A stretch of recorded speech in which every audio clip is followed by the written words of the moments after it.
When your business feels heavy, it's not because you're doing the wrong things. It's because you're doing too many of the right things all at one time. You know that feeling when your business finally hits those 100K months? It feels absolutely amazing. You feel like you're unstoppable because your team finally broke through the noise. But then something really weird happens. You stop growing, and so does your team. And then you realize that things that used to work start flatlining. And no matter how much harder you and your team pushes, it feels like you're just running in place. And now, listen, I've worked with tons of teams in the coaching, agency, consulting, even B2B real estate space. And I've helped them get to those 100K months. And the same thing happens over and over again, right? It doesn't go back to back consistency. They hit it as a peak and then it drops. Well, today, we're going to break down why that happens, but more importantly, how you can fix it using what I call the three momentum levers. Now, hitting 100K months feels like you're on top of the mountain, and I get it.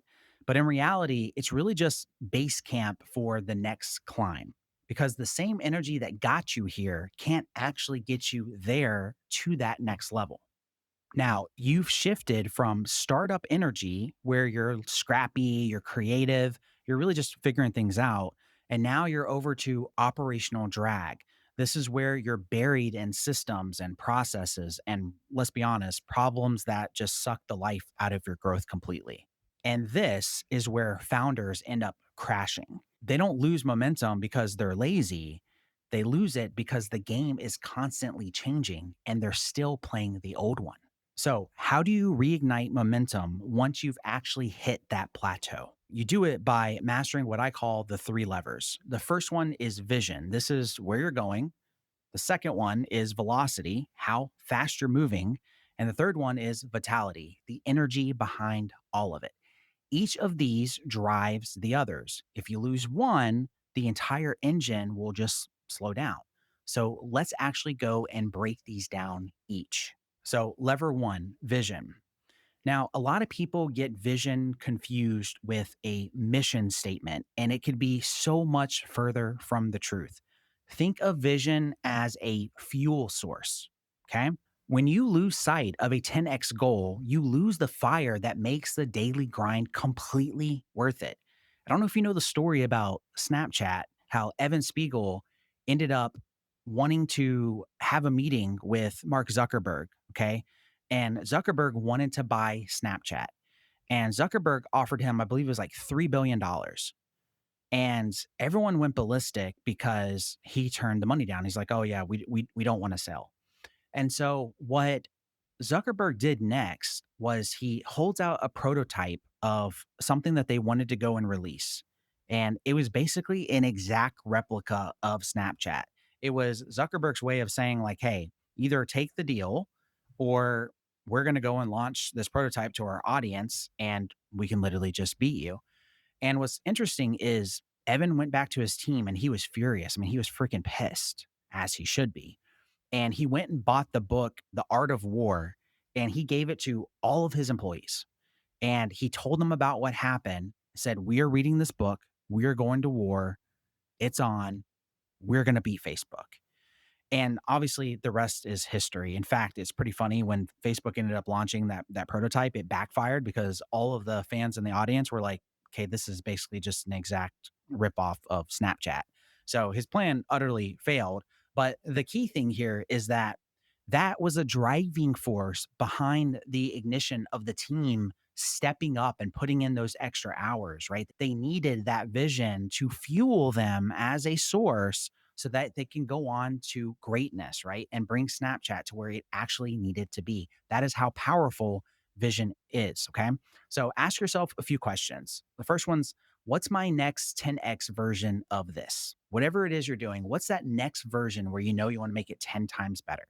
What's the next challenge that is going to actually excite me again? Now, for example, I don't want to just make more money. I want to build more leaders who can scale beyond me, right? That vision keeps me moving, even when the money doesn't. So if you're stuck, don't just tweak the system, actually expand your vision. Hey, real quick, we're talking systems right now, and here's the truth. Even if you've nailed leads and offers, a broken system will absolutely crush your ability to scale. But how do you know which one it is? That's why I built a very fast diagnostic assessment. In only 30 seconds, you'll know whether systems are your real bottleneck or if it's something else entirely. Just check the link in the description, take the 30-second assessment, and you'll know. Now, back to the episode. All right, lever two, velocity. Here's the hard truth. Complexity kills momentum. When your business feels heavy, it's not because you're doing the wrong things. It's because you're doing too many of the right things all at one time. So here's how to fix it. Okay. First thing you want to do is cut half your KPIs. Most of the KPIs that businesses have in place are literally just vanity metrics. You only want to focus on the ones that will drive your profit and your progress. I'll give an example. A lot of companies that will measure things like posting on social media, they get it wrong and they care about things like how many views a post is getting. Well, if I go and make a funny post in business and dancing or whatever, and it goes viral, okay, cool. If it goes on and gets 20 million views because people either thought it was humorous or they like the dance, they think it's funny, but it doesn't equate to sales, then what good does that vanity metric of how many views it is, what benefit does it have? Right. The answer is it doesn't have it, right? Because it does not matter. The only thing that would matter from a post on social media is how many people actually shared it. And did it actually equate to a qualified lead or a conversion into our company? That is the metric that matters, right? So, whatever the other metrics is that you have in every single department, see if you can go through, cut them in half, and really dial in and focus on the only ones that matter.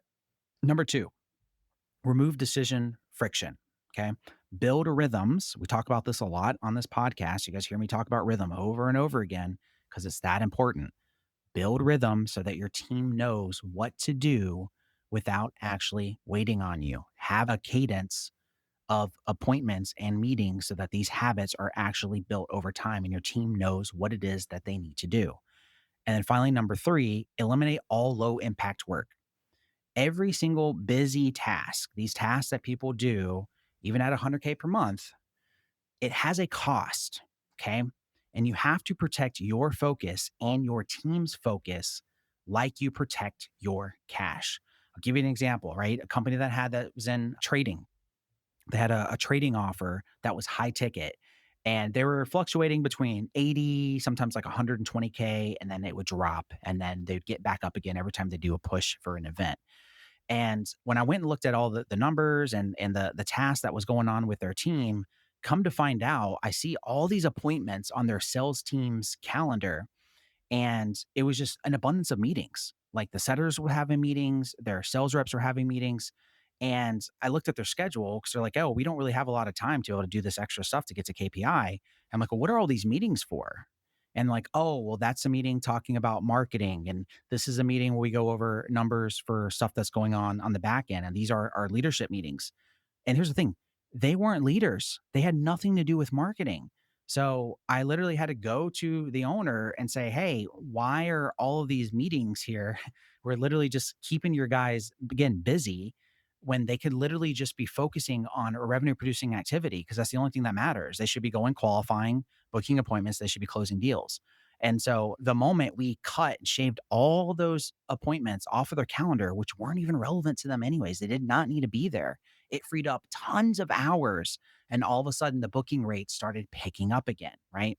Now, something as trivial as that, think about it. Founders are so quick to get into their own way and they don't know any better. They think, okay, cool, let's add stuff to our team's plate and other departments that's not even relevant. And all you're doing is just costing your team's focus, which is going to cost you money. Okay. If your business feels heavy, it's because you're carrying too much right now that does not matter. Lever number three, vitality. Okay, this one's like personal because no matter how optimized your systems are, if your energy is off, then your business is off. And vitality is the human fuel, right? Human fuel behind everything.